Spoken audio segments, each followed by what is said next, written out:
This is a presentation of Northeast Streaming Sports.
What's up, everybody? It's another NFC East show, and there can be only one.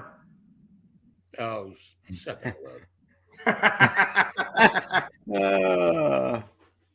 What's up, Sneaky? Oh, shut the hell up. Look, I'm going to say this, and I mean this from the bottom of my heart. I'm happy we were there. We as Giant fans, yeah, a lot of us are disappointed.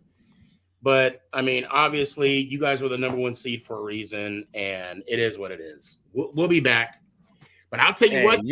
You can't be disappointed. Yeah, you can't be disappointed in how they got there, man. They played their – be there. Yeah. We weren't even supposed to be there. And, like I said, I hate your coach. I really My coach? Yes, your coach. Why now? I hate well, no. I mean that whole little head bob he did at the commercial break. I'm like, okay, I see you. Okay, check mark. I bookmarked it. I checked it because I mean, honestly, at some point, okay, if we get who we need to re-sign, okay, Jones, Saquon, and some other, maybe put some more money in our receiving core and more money in our defense. And then a little, sprinkle a little salty bay in our special teams. We are what you guys were a couple of years back, maybe last year. So I think we're not too far from where you guys are. So it's just a matter of time and patience. Well, I think that there is some truth to that. I think there is some truth to that. I think that there is. First off, I like it when the NFC East is great. You know what I mean? And I want all the teams to be great. And the fact that there were still 3 of 4 NFC East teams in the divisional round says a lot for the NFC East. Yeah. You know what I mean? Mm-hmm. Because everybody said, oh, we had an easy schedule. Well, we didn't have an easy schedule because in our whole conference, we're in the playoffs. Yeah. So, and we had to play each other twice. So I felt that you guys I don't think you guys were ready for what was coming. And when he went for it on 4th and 8 with only being down 7-0, that was a telltale. That was an absolute telltale of what was to come. I don't think it was more so what was coming. I just knew that when you guys scored your first touchdown, we got the ball immediately back and did not answer. I'm like, okay, today's going to be a rough day. Yeah. Right then is when I knew it was going to be a rough day, and I was okay with it. I looked at Nick and I said, "Hey, we got this far. Yeah, and whatever happens from here on out." When we went 4 and out and we 4 and out, or I'd say 3 and out, and then punted, and then you guys scored again. I'm like, all right, Nick, just let's enjoy this moment. I was like, hey, you guys are there. You guys are there. That was the thing. I'm sorry, I'm hitting all the groups here in the. Oh no, I'm actually going to be doing the same thing here in a second. But I mean, it was just one of those where, look, I wish, to be honest, I mean, had Seattle won, I would have loved to see that San Francisco Giants matchup. Okay. But it wasn't meant to be. We were where we were, and you guys were you were. And there was a lot of talk about Hurts' shoulder, his shoulder. I'm like, okay. So when I had my show late night Friday night, everybody was talking like there's a chance. And I even said that I'm not confident, but I'm comfortable. Okay. I'm comfortable going in to Sunday. But the more I thought about, your defensive line, the more I thought about the 2 cornerbacks, the more I thought about, the linebacking core, that middle linebacker you guys got. I was like, well, shoot, even if his shoulder was sore, how the hell are we going to put up points? Because you got Slay and you got Bradbury. How are we going to, we got that defensive front, 10 sacks plus from each individual. How are we going to get, Barkley open? Because when I looked at the numbers, okay, Minnesota they were ranked 31st in defense. But when you look at Philadelphia, they were ranked, 8th, I think, in defense. It was a top 10 defense. Realistically, I think it, when all was said and done, it was like 3rd. I think the running defense wasn't as good, and that may have brought us down. But we were like 3rd. You guys were 8th, but yards, you guys were number 2. So that was going to be a problem. And I was like, you know what? Let's just enjoy the moment. That's all we got. So Pork Rind, how'd you guys do in your? Oh, I'm sorry. Hey, I'm doing great. I got some company on the couch now. Yeah. Apparently, Pork Rind. We're hoping True Blue makes it. We're hoping True Blue makes it out. He was the others today. I did speak to him, and he was flying back home. So hopefully, we can come on and that's right. We can ask him kind of what his thoughts were. That's right. I wanted to. I so badly wanted to play them. But I will say this. I don't think it mattered. What an interesting game that was last night. I thought that Dallas could have won that had they not. I mean, they just were making some mistakes. Dak looked bad, man. Dak looked bad.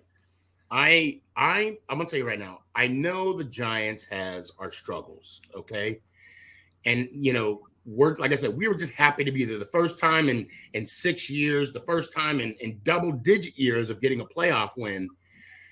I would not want to be a Cowboys fan ever. We got him. He's in the house. Perfect timing. What's up? What's Drew? up, baby? Blue has made it back. I'll say it again. As of right now, I know, like I said, I know the Giants has their struggles, but I would not want to be a Dallas Cowboy fan. I would not. Just the fact that what do you guys, 0-11 in divisional games or something like that, 0-7, I think it was. And, just the issue of every year having such high expectations. I'm not saying you put that on the team, but every year having such high expectations and every year coming short. And I've seen the videos. I don't know if you guys seen the videos of people throwing their TVs away, punching their screen TVs, shooting their TVs. Like it's the TV's fault that you guys have not advanced to the NFC Championship game since 1995. You know, I know that's vodka. I know that's not water you're drinking right now. As a true Cowboys fan, you should be drinking right now. But I mean, seriously, what is the feeling, overall feeling right now you got in True Blue?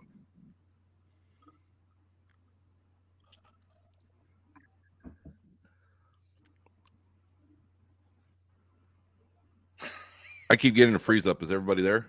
Yeah, we're here. Yeah, everybody's here. So yes. Yeah, anticipating your answer. Yeah, I know. I mean, he's at a loss for words.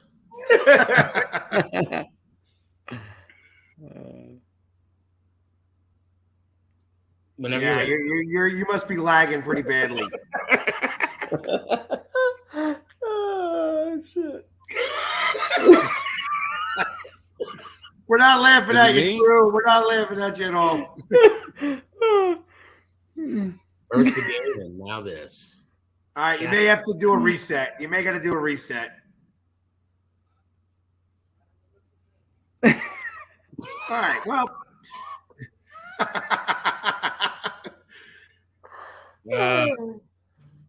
Words now. He's just a man of few words. Man of few words. How does it feel like to be a Giants fan or a Cowboys fan? It's like to be a Cowboys fan. Are you guys there? Yeah, we're here. We hear you, but you have not moved. There he is. All right, I think you got it. Technical difficulties on my end. Hey, no worries. Hey, that's the beauty of a live show. So, anyways, but I think you're back now. So I heard your question. All right. Yeah, I heard your question, and you know the high expectations. Of course, it's every year, but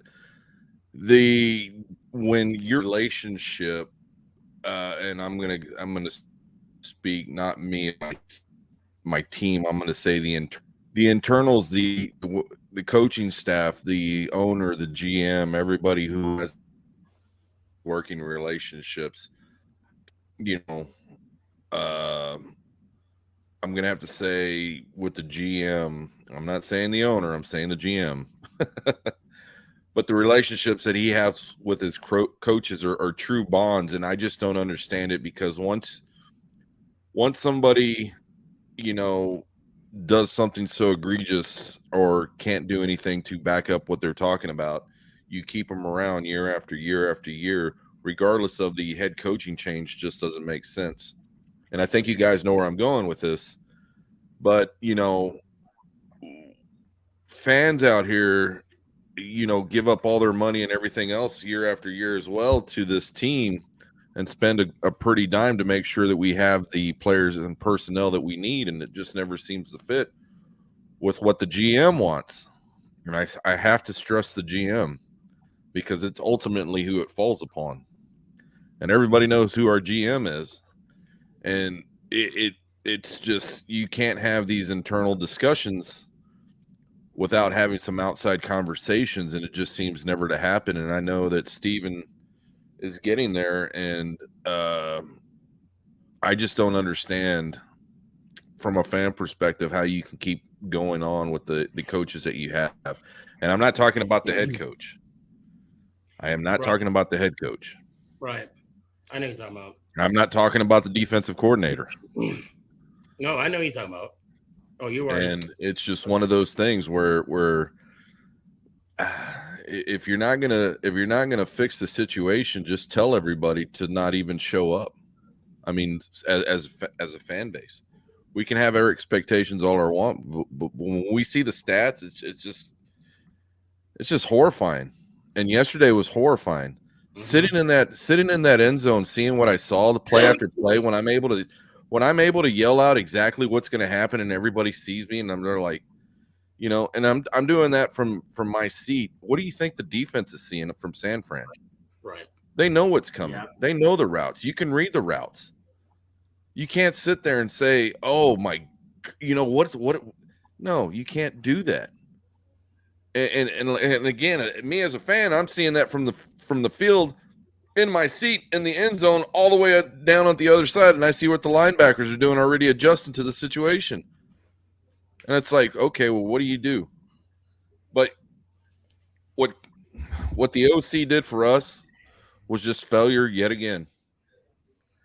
And if he's there after this season, some heads are going to roll. I'm not saying from an internal discussion as far as the employees of the Dallas Cowboys. I'm talking about the fan base. The fan base has seen enough. We've had this guy as our backup quarterback. We've had this guy as our offensive coordinator, both with Linehan and Jason Garrett. And we see that nothing has changed with him. Nothing. Okay, yeah, you might have one hot game with Tampa Bay, and that's exactly the way he should have had the offense this game. But he didn't. You throw. It just doesn't work for a quarterback who's not capable of throwing 40-plus times. It's just not. So, I mean, okay, I understand that there is some blame that needs to be put on Dak. Okay, that's a given. Oh, yeah. You can't throw 2 picks in a playoff game like this. But you also got to look at another big stat that has been a hindrance on the Dallas Cowboys. Let me take a step back first. Let's go back to last year. Okay, the 2-minute, the clock management killed you guys. And what's up, Chris? That was the first half. And what I want to get at is last year against the 49ers, it was you should have took that and put it on the practice field.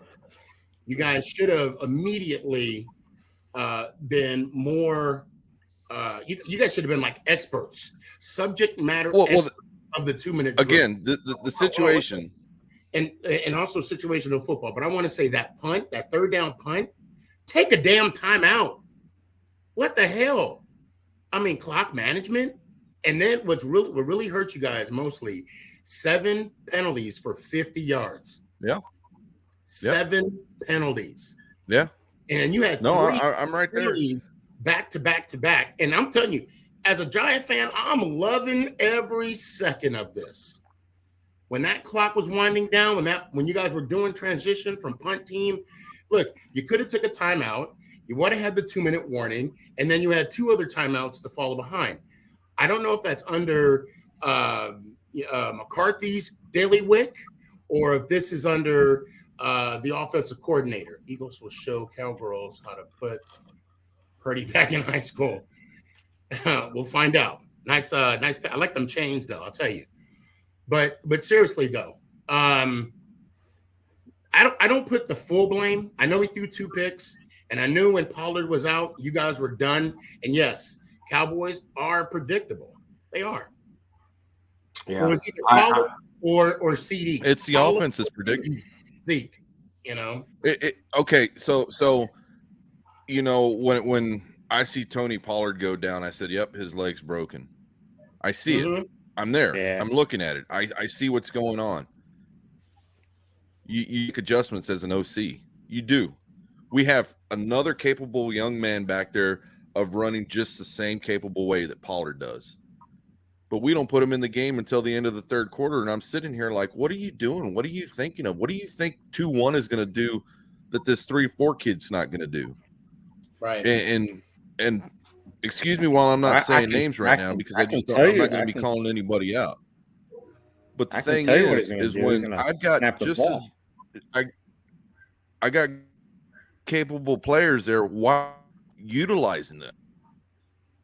My defense did their job. My defense actually, it's the offense who let us down yet again. And when you score 6 points and muff a field goal yet again, it's like, okay, here we go again. But you can't let win by field goals and then just give up a touchdown in the third quarter and think everything's going to be fine and not produce.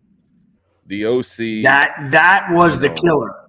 That was the killer. Yeah. Getting that punt, and you got the punt, you got the recovery from the fumble and the punt, and you did not score a touchdown there. Yeah, that was the exactly. killer. I'm like, that's the end. Yeah. You know, and let's face it, he was able to kick. He's able to kick for 3 points and going into halftime. Yeah, he can't make. He can going make into halftime, it's one of those things as well. You know, and to be fair, going into halftime, that's what I'm saying. We're down in the red zone, and we throw a pick. It's like, okay, we got a minute and a half. You know, we're doing a 2-minute drill. We're in a minute and a half, and you pick, and then you let them drive all the way down and get 3 points out of the situation, knowing that you're getting the ball the second half instead of execution, finishing it off. You do what you're supposed to do as a team, as a championship team. But this isn't championship caliber football that we're playing. It never was. Well, I tell you, it was interesting to watch the game, and I'm never rooting for the Cowboys. I'm never rooting for the Cowboys, but I wanted them to win. I wanted to be able to have an all NFC East championship. And I thought you guys had the opportunities to win it.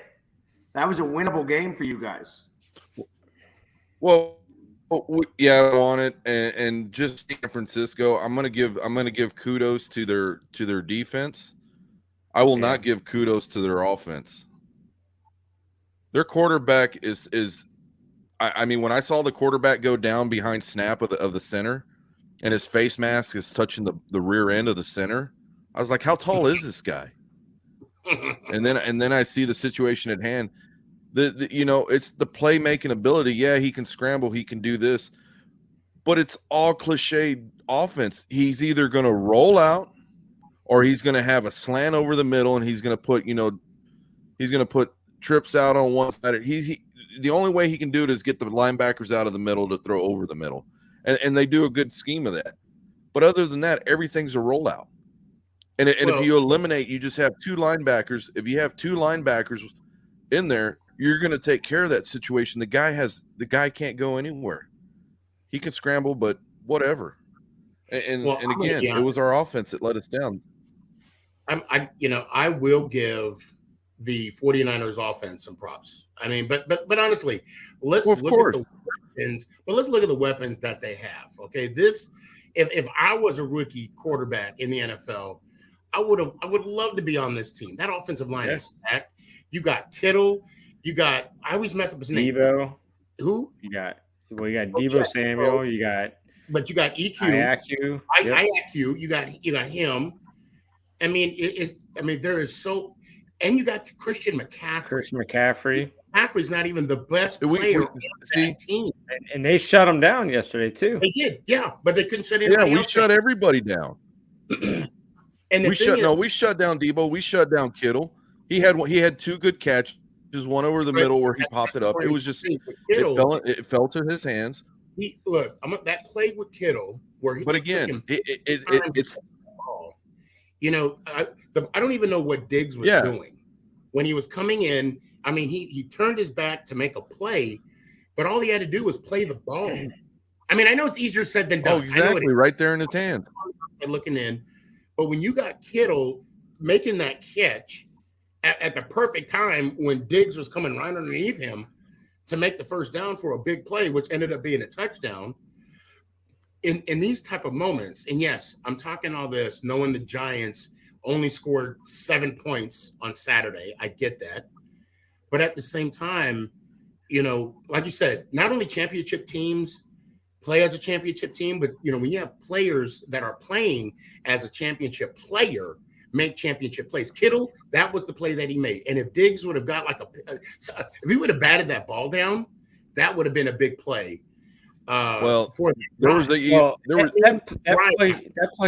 play shouldn't have even happened. There should have been a flag on the play because when Kittle was on the line, he was covered up by the fullback.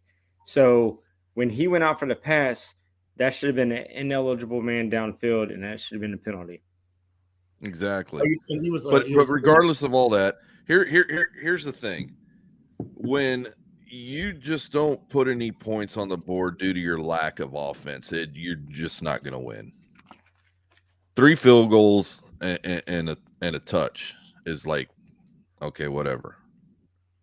It's like, you know, you allow them to get just 3 field goals and 1 touchdown, and you don't do anything on offense. And I see the comment there, how short of a leash is Dak on? The question is not how short is the leash. He's going to stay. He's got this contract. It's the others who I'm thinking about. There is no, you know, Dak Prescott is secured in his position. I know everybody's saying, well, you want to go out, get Aaron Rodgers, go do this. It's not going to happen, guys. It's not going to happen.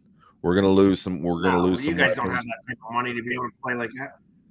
No. Well, that's what I'm saying. So. The thing that if anything, I think finally, you know, after 2 seasons of the head coach dealing with the player personnels that he inherited, I think him showing that, hey, I gave your guys a chance. Now it's time for me to bring in my people. Right. I think, you know, that has to be seen, because that's ultimately what I see. Sorry, guys. I gave your guys a shot. You've seen these last 2 years. I've given you 12 wins, but I could only do so much with what I inherit. You told me to keep these guys in their positions. That's what I did. You see what happens. And nobody talks about that. You know what he does? You know what's going to happen when that happens? He'll be lucky if he gets those same 2 years with his own guys. I can honestly see. Well, I know you don't want to mention Kellen Moore. I'll mention it. I don't.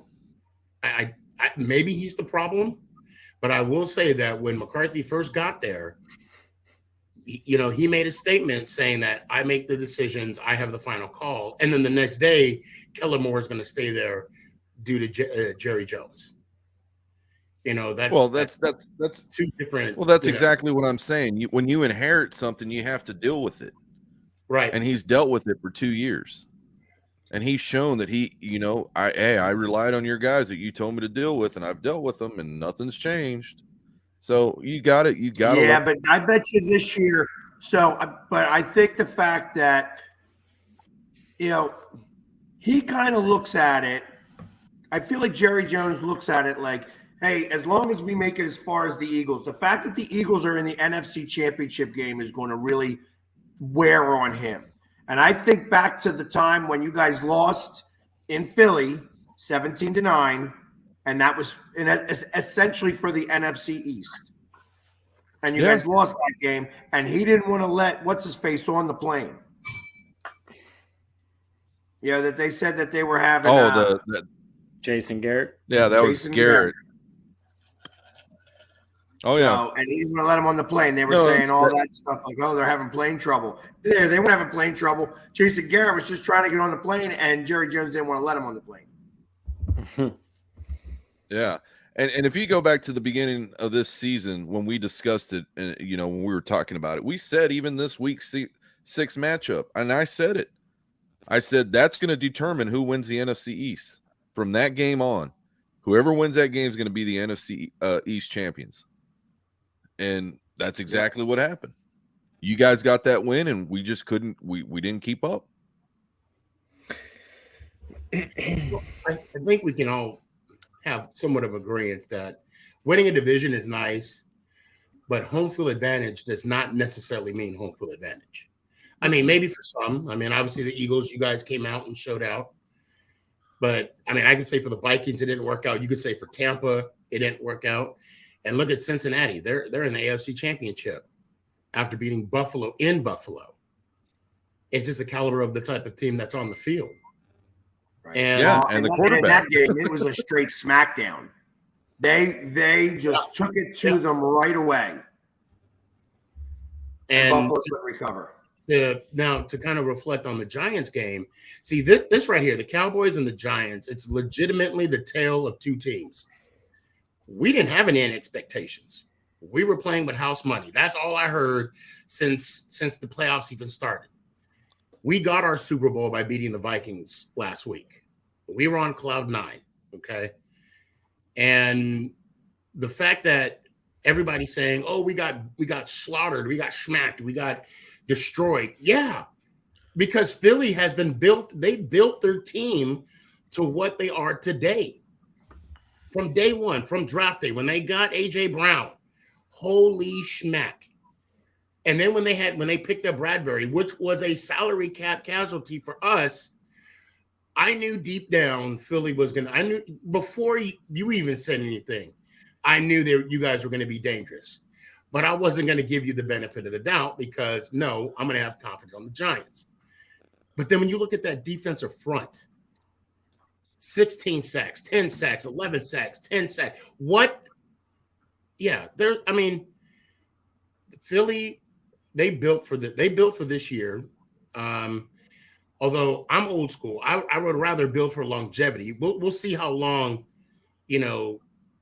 if Philly could be a dynasty or not, or but I do know. They got to re-sign Bradbury. Bradbury's only on a 1-year deal. Yeah, that's fine. I do know that. No, I get that. He's only on a 1-year deal, and we also have the 10th pick in the draft. I truly believe that we are on the come up as well, and it will be our time. Maybe next year, maybe not. But we're going to be. I truly believe we're going to be taking stuff forward. So for us to get beat the way we got beat, it was good because now it kind of showed what kind of caliber of a team we need to be to have what Philly had, home field advantage, the top seed. And are you saying that? Are you saying that with the condition that Daniel Jones is going to stay there? I believe Jones and Barkley are going to stay there. It's just a matter of how much it's going to cost, because I know Barkley wants McCaffrey numbers, and I believe he's worth it. But what I believe and what Joe Shane believes is two different things. Because we have 11 draft picks this year, so that's going to help out. But at the same time, we got Jones, we got Barkley, and there's a lot of other free agent issues that we're going to have to dress up. But I don't know how much true it is, but Cat Williams was on record saying that he would consider a pay cut to keep this team going, and we'll find out. We'll find out. Yeah. Just as a Giants fan, accomplishing what we were supposed to accomplish with the problems that we had from what Gettleman left us, man, I'm happy. I'm happy. I'm happy. And we'll just see where this takes us. Well, all right. So I'm tired of all this couch talk. There was a team that did make it through the NFC Championship game. True. I guess I should hear from you guys, because I know Sneaky is very specific in the way that he's thinking of things right now. What were your thoughts on the games with the Eagles? Who, me or no? True. From an offensive perspective. Yeah, from an offensive perspective, right at the bat, 14-zip first quarter. It was like go. The Eagles wanted to drive down the field, and they did. The defense held their end of the deal. I think it was pretty impressive the way you guys went out there and did that. I just didn't see from the Giants. I didn't see any continuity from last week. I see Daniel Jones not really making the throws that he was making, the decisions, but Eagles were getting behind the line of scrimmage. If these guys, you give them 3 seconds, they're good to go. Give them anything more than 3 seconds, they're out of sync. And that was the biggest difference maker. Every single time. So Jones it was very impressive, and I'm going to take the Eagles to win the NFC. The NFC to get into the Super Bowl, because I think your defense can hold San Fran. I think your offensive side is going to score more points based on the fact that we just couldn't score. So I'm not going to say it's a give me if you guys come out too cocky, and say, oh, we're just going to roll over because San Fran's going to go in there to play. But again, a good defensive coordinator is going to see the situation with that kid back in the backfield. I'm telling you, he cannot throw over the line of scrimmage. He will roll out. If anything, get that dime package going and just seal up the back end. I mean, get those big boys back there, and the guy's not going to know what to do. It was that simple of a win. That's what I think. We just screwed the pooch. That's what I think is going to happen. Well, There's a reason why there's never been a rookie in the Super Bowl, and I think this big game is going to come as a surprise to him. Well, I'll say this about the defense of the Philadelphia Eagles. Even with the healthy offensive line that we had, that was by far took leaps and bounds from last year. Look, when Jones, we didn't have any receivers that could break open. All right, that's the main thing. Okay, and two, let's be real. When Jones hit his back foot, he was running for his life. He couldn't plant and set his feet against the Vikings. Yeah. He had time to throw. And there's a difference between playing a 31st ranked defense in the NFL and at least a top 10, let's say top 8 in yards and top 2 in points. You know, there's a big difference. Or it's vice versa, one of the two. I don't know. I know it's something like that, 8-2 or 2-8, one of the two. But it was a rough game, and it was rough to watch. And a lot of people have asked me, Philly, and I wanted to tell you this straight up. They said, was I pissed off that Philly ran up the score? And my answer is no. If we don't want you to run up the score, we got to stop it. Yep. And we didn't do that. And, you know, it is what it is. And even if you guys didn't score that, I mean, 31-7. I mean, it don't make any difference from that point on. I'm just glad we had a touchdown, so it wasn't a shutout. Right, because that's really I was hoping for that initially, you know, and then you guys scored that touchdown, and then we came back and we did a drive, and I think we wound up punting on the drive.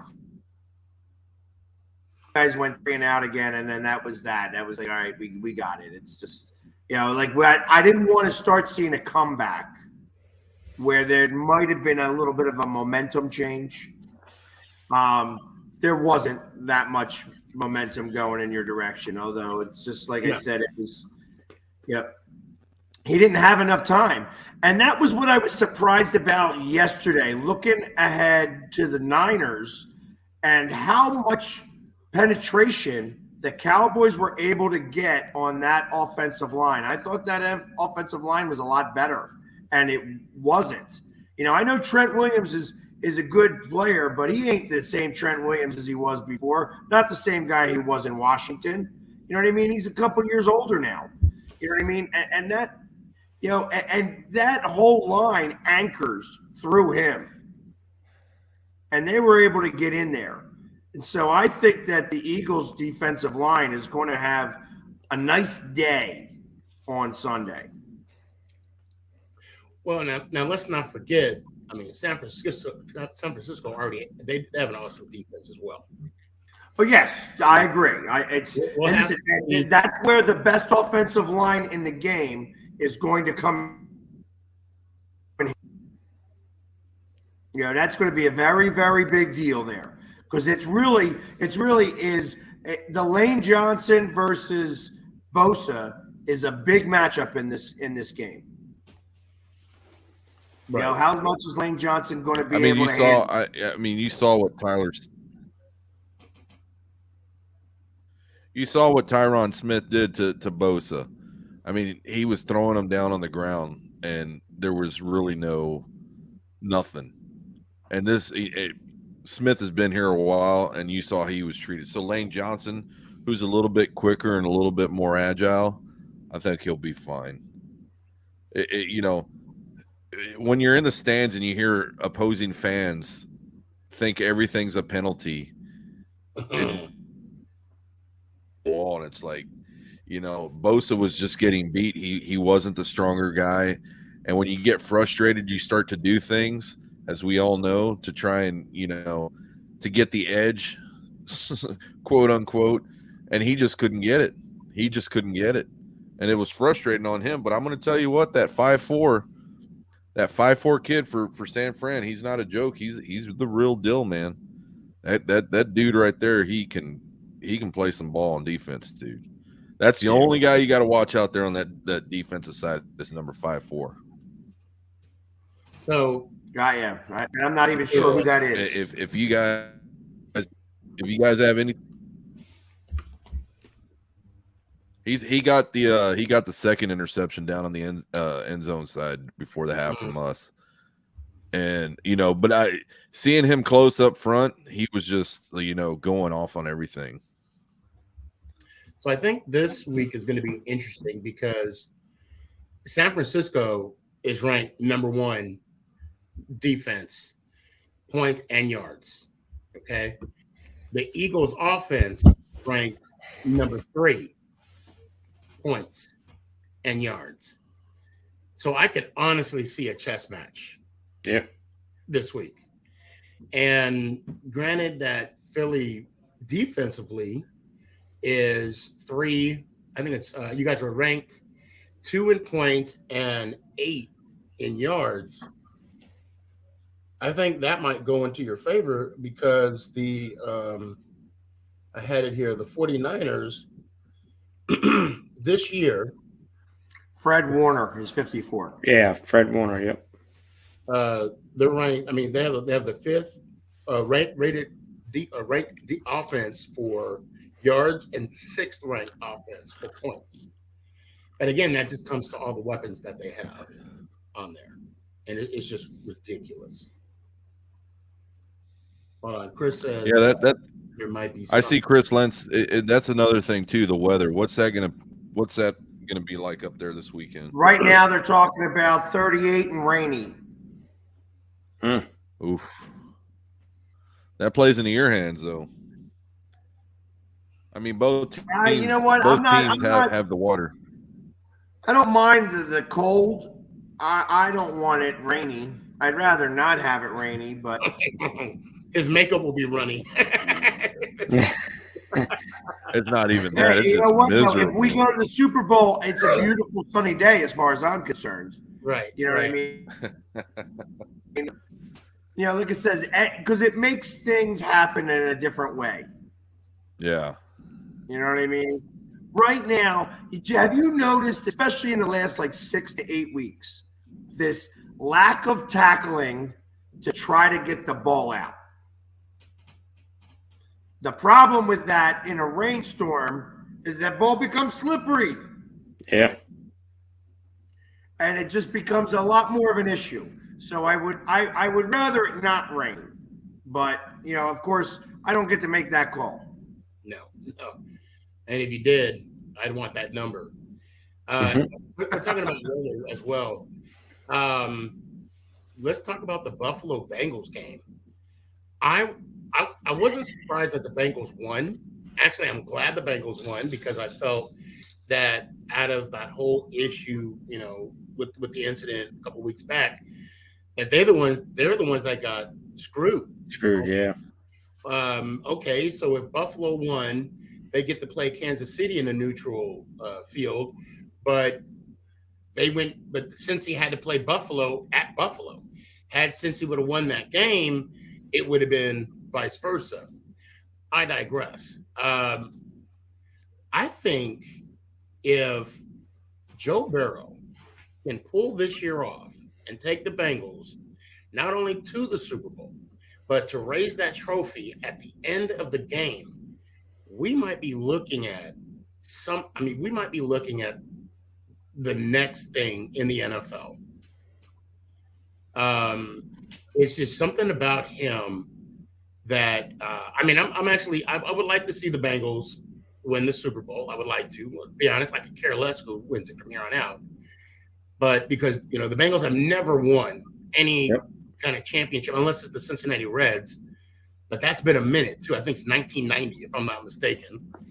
But Joe Burrow is just another animal. He had no gloves in the snow, no gloves. I'm sorry. I have to wear a glove on my left hand just to get the ball in. Okay, he had none, and it didn't even look like it affected them. So Yeah, well, I tell you, out of all the playoffs, Joe Burrows is the one guy who actually makes me a little nervous. yeah, I can understand that. Yeah. Did you hear what he said after the game?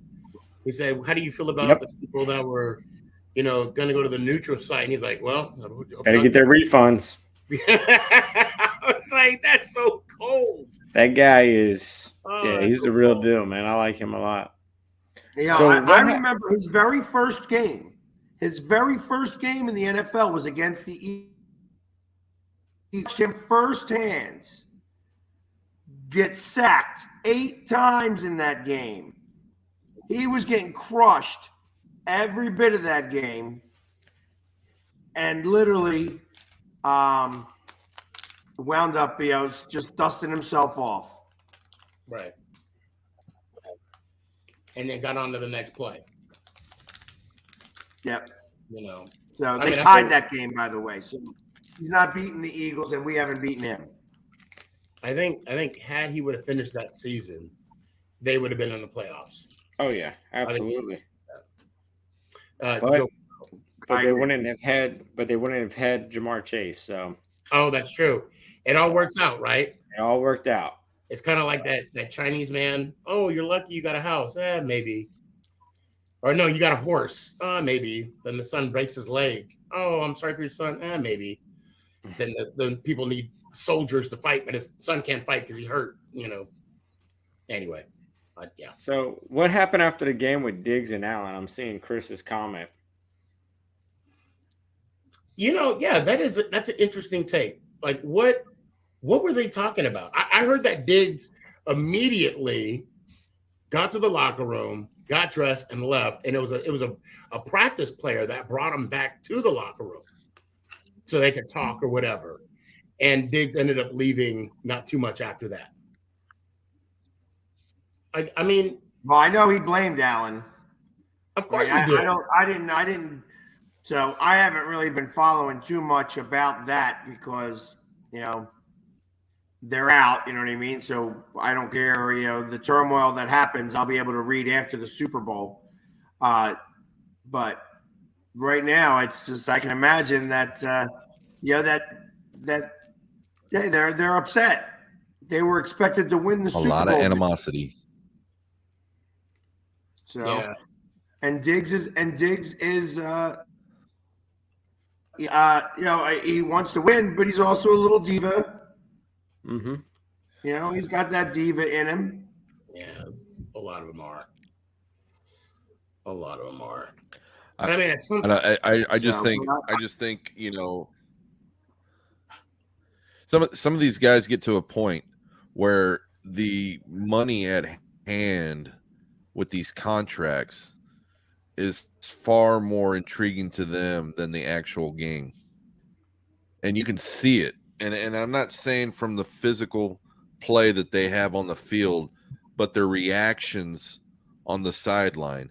And somebody like Diggs, he has a passion for the game. He's fired up for the game. He loves the game. He's not all about this money. And so he doesn't want to show his, temperament because he wants to win. To him, it's not about the money. And those are the types of guys you want on your team. And if he's going around blaming whoever he may be blaming, he probably has a damn right to. Well, at the same time, before you blame anybody, you got to look at yourself, what you could do differently. And I look at this. I look at it like this. Okay, maybe there's some plays that are specifically designed for kids, right? However, at some point, some of this blame, I'm going to go back to the offensive coordinator. Okay, if they know Diggs is their playmaker, set up a slip screen, set up a bubble screen on his hands. Get him the ball. You can't just keep going deep every single freaking play, and that's what they do with Diggs. That's either a fade, seam, or a deep cross. You can't. It's not going to work. Every team is going to be laying back in the cut, waiting for that. And this kind of goes along the lines of being a coordinator, that they can't make the proper adjustments. And why? Maybe they just don't have the personnel to do that. That's why they need possibly maybe another number 2 receiver. I don't think Beasley is going to be the answer, but I mean, I get passion, I get all that, but at some time, if you want to be a true leader of the team, you can't complain and bitch because you're not getting the ball.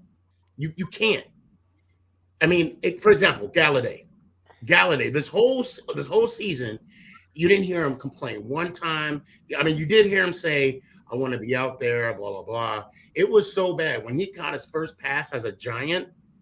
The crowd went wild. His first touchdown pass of the year, crazy. That's again where I'm saying that mentality. I got mine. I'm not worried about what goes on with this team, and that's the kind of reaction that fans see from the players. If you're saying that he's saying that, "Oh, I'm going out there, I'll wait till I get mine." No, you want the ball. If you're a playmaker, you want the ball, and you tell your OC, "Hey, I want the ball. I want to design plays around that." You don't just sit there and say, "Hey, well, when it comes to me, it comes to me." No. You got to work. You got to have that relationship. And you go back to Phil Simms, John Elway, Troy Aikman, these guys that are old school. Eli Manning with Calvin Gilbride. Or, current and relevant to us. You have me the ball. I want the ball. And what did the quarterback do? All right, man, you mess up, it's on you. No, they throw in the ball and they got the results they wanted. I think Gabe had a good point. What did he say? He said Josh Allen played way better with Dable than his new OC. Well, I mean, I think maybe I don't know if it was Dorsey. Let's say he played more productive, less turnovers, and more efficient football with Dable. Wow. Okay, Gabe, we can also say we're a little biased because I agree with you, but at the same time, they just need to rebuild that relationship with their new offensive coordinator. But even with the offensive coordinator, the new one, Ken Dorsey, all right, who's from the U, won a national championship. Look, they still won their division. They still made it to the AFC Divisional Round at home, by the way. So there was some successes. I mean, we can't blame this one game on the failures of the offensive coordinator. However, I don't know who was on the sideline that they were talking to. Maybe it was the quarterback coach. I don't know. But all I'm saying is get a rhythm going. That's all I'm saying. Yeah, that's any team. And that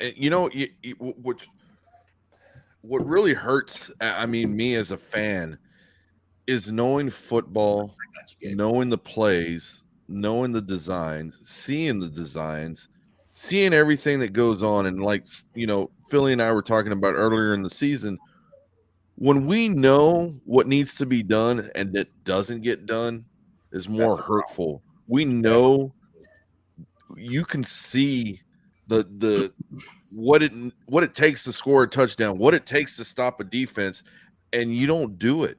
You have all the technology in the world to see every angle, and yet you don't make any adjustments. You can see somebody on the field and they're wide open. The route they're going to run, and yet nobody on the field talks about it. And I say, yeah, it's real time. It's not a video. I get all that. But if you're an offensive coordinator or defensive coordinator and you have every tool at dispense, you have to do something. I say that all the time. You can't. When I know the play that's coming, that means that everybody else knows money to know the play. So when I know the play, I know everybody else knows the play. Exactly. Normally the play don't work. Exactly. So and that's the thing that happened in our game. San Fran knew the routes they were going to run because it's just been cliche all season.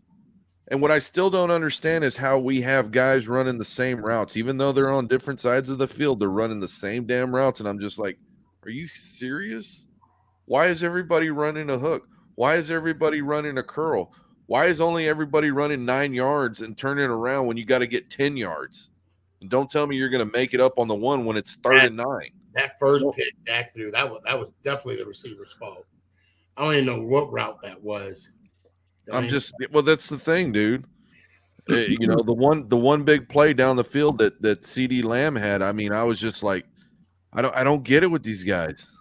You know, you have a player talented like that you can go out and he can go get the ball, but yet you don't call plays for him. It just makes no sense. Well, and that's the frustrating part. I mean, and I got to ask the question. So, how many plays are you going to have Zeke be the center for in the future? I think it's going to be that last one because he got ran over. Yeah, he did. Yeah, he got ran over. One. And you know, the thing, you know, remember earlier in the season when we were talking about players exchanging jerseys and getting off the field and, you know, hugging each other and everything. I think that's going to be changing here real soon. And I think that's going to be changing for the best for the Dallas Cowboys. Why do you say that? No. Curious. No, like Micah Parsons. Micah Parsons is yeah. done. Micah Parsons is done, dude. He's not going to be going looking for autographs. He's not going to be looking for exchanges on the field anymore, I'm sure. And that's what you got to do as a leader. You got to tell them, nope, I'm not doing this no more. Somebody wants my jersey. I want their jersey. I'll do it off the field. I don't want to talk to these guys. There was a little spatter going back between him and Samuel after the game, and he told him, don't be using my name. And I think we need to get back to that. I don't know about you guys. I'm all for friendship and everything. You know, we can hang out as family and friends before a game and after a game. During the game, it's on. Yeah. And I think that's coming. And you got to remember, after the game, it's still a war field. Get the hell off the field. Let me do my thing, and then I'll come back and talk to you. I know we're about to close up shop here a little bit. That reminds me of that Dallas player that we signed last year. And then at the end of the game, he was hanging out with the Dallas players. Jalen Smith. Yeah. I'm like, wait a minute. Oh, buddy, you're on the wrong side. Oh, no. Yeah. Yeah. Trust me, dude. I'm telling you guys, it got to get back to the wrestling. Friends and family after, friends and family before. But while we gotta keep the script. I agree. So with the Super Bowl, or we got championship weekend. What Super Bowl? For Philly, I don't know what team. One of the two teams you're going to pick. What is the line on both games? So I have it underneath of us. The Eagles are a 2.5-point favorite, and the Bengals are a 1-point favorite. The away team is 1-point favorite. Yep. Mahomes is on his ankle. He's got a bad ankle right now. Right. That's right. And plus, Kansas City has not been able to beat the Bengals in like 3 times. They're 0-3. Last 3 times. Well, I'll make it quick with mine. I would love to see an old school Super Bowl, and I'm talking like Bengals 49ers. Yeah, Cincinnati. I said Cincinnati Bengals. No, a Cincinnati 49ers Super Bowl. That's what you'd like to see, Bo. What are you calling? Well, that's what I'm calling right now. I mean, okay. We got to do the score. We're just going to call the team. Well, yeah. So I mean, you're saying that he's taking Cincinnati. He's taking the Niners. Yeah, I can see Cincinnati being 20-27, and then with the NFC Championship game, I could see like 13-10. Yeah, 10-7 type game. I mean, this is going to be we're not going to be watching a football game. We're going to be watching a defensive battle. Yeah, we're going to watch a straight chess match in the NFC. And I'm actually excited for the NFC Championship game. I am. So I'm going to take Cincinnati just because of the ankle of Mahomes. I saw him last game, and it just, I mean, yeah, he was still resilient, but I'm going to take the Bengals, and I'm going to take the Eagles. I'm going to say the Bengals 49ers, only because I don't want the Eagles to make it. I want Jamie to join us on the couch. Nope, that couch is going to stay cold on my side because I ain't getting on the couch. I tell you, from what I saw from what I saw, I think Brock Purdy has probably his worst game that he's going to have. That they aren't, he could have thrown 3 picks. That if it's a shame that the Cowboys couldn't catch the ball. Right. They're not going to make the same mistake against the Eagles. The Eagles got better hands on defense, and we got better hands on offense. And I know that they got one guy on that, the corner who's good in the defensive backfield, but we're going to be able to, we got a lot of weapons. And I think it's going to be a lot bigger points than people think. I got it 27-17, but I don't even think they scored that many. I think it's 17. I'm telling you, just get it. I just don't trust. Just get in the ear. Just get in the ear of the defensive coordinator and say, hey, watch the rollout, coach. Watch the rollout. That's all he's got.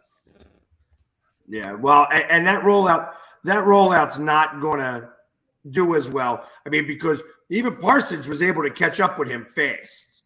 Our defensive ends are quick, and that's going to be the thing. He's not going to be able to roll out as well because we got that wide 9. You guys don't use the wide 9 as often. So we have the wide 9. So that's going to be all that containment in there, which is going to force him to Cox and Sue. And I think that's just going to be a much tougher way of going about it. Now, they do have Kittle. Kittle's the one guy who makes me a little nervous, but I'm not worried about Ayuk. I'm not worried about don't say you're not worried about Debo. Yeah, don't no, say not Debo. Debo. Now, McCaffrey does have an injury. I think his calf is messed up. Yeah, he's going to play, though. I read about that. He's going to play. Oh, yeah, he's going to play. Yeah, it's going to be a fun one. I'm excited. I'm excited to watch the NFC Championship because there's going to be like a Mayweather Pacquiao fight. I mean, well, no, because Purdy's not a record, Pacquiao's not a rookie. So, but it's going to be an awesome chess match. So yeah, I think it's going to be fun. I think it's going to be an old school smash mouth football game. Yeah, you know what I mean. I thought that the Giants game was going to be more like that, and it didn't happen that way. I mean, wait, hold on. There was a game. There was a game. Yeah, not for you guys.